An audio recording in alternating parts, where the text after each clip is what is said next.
United Airlines says it has taken steps to avoid a repeat of an accident on a flight after a dog in a pet carrier was put into the overhead bin and then the dog later died. The order was given by a cabin crew on a flight from Houston to New York. United called the bulldog's death a tragic accident. And in a statement tonight, United says, "We have learned that the customer did tell the flight attendant there was a dog in the carrier. However, our flight attendant did not hear or understand her and did not knowingly place the dog in the overhead bin." The family spoke to ABC News. When the flight attendants came, she said, "You have to put him up there because it's going to block the path." And we're like, it's a dog. And she's like, "It doesn't matter. You still have to put it up there." And she helped her put it up, and she just closed it like it was a baggage. She took him out and opened the thing, and then she got the dog, and he was dead. United will now hand out coloured tags to passengers carrying pets in the cabin. Last year, 24 pets died flying on US carriers. 18 of those were on United. Last April, a 3-foot-long rabbit died in transit during a United flight from Heathrow to Chicago. And then there was, some years ago, this song. United, United, you broke my Taylor guitar. United breaks guitars. It was a protest song about baggage handling, which went viral in 2009.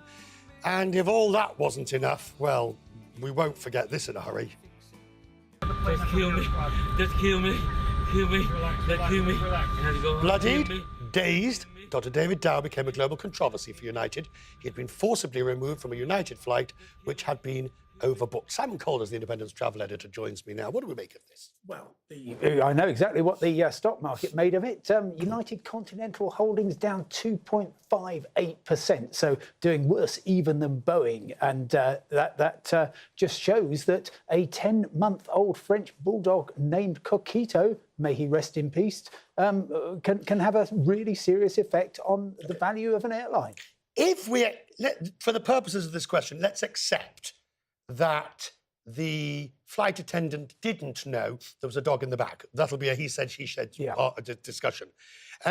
What systemically is it telling us about United, that they've had these incidents? Other airlines have had them too, remember? Yeah, well, look, there are 2 million United passengers a week. That means there's 2 million chances for United staff to mess up those encounters. Right. Clearly, something went horribly wrong in this case. And we will probably never know quite who said what, when, and so on. But it is very, very much the case that you showed there the terrible case of Dr. David Dow nearly a year ago.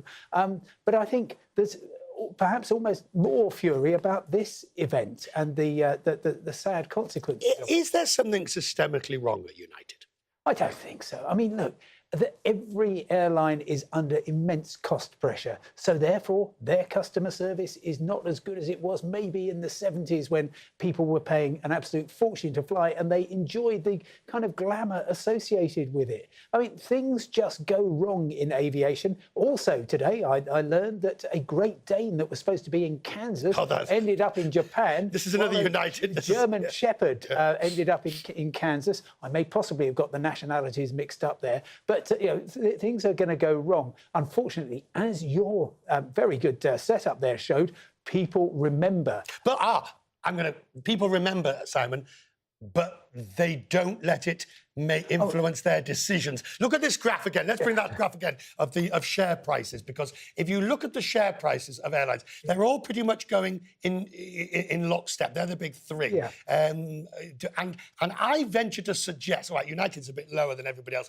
but that red line lower is because of a capacity issue and a battle over yield management, not because of David Dow or dead dogs. No, and that is part of the problem that the big airlines are having to contend with. It's all about price. Sure, schedule's important, but everybody is after a deal. When you've got airlines like Spirit and Frontier, who are muscling in on markets saying, yeah, we're going to give you a very, very basic economy product and you can bid up a bit from there. But there is intense competition. It's a great time to be a traveller. It's a terrible time to be a 10-month-old French bulldog. I've just got to ask, since Simon is here, next week or week after next, I'm about to do the Perth-London non-stop. Yes. The inaugural flight. First time the two. And we're going to fly down to Perth onto the old kangaroo route of 1947 with 7 stops. Yeah.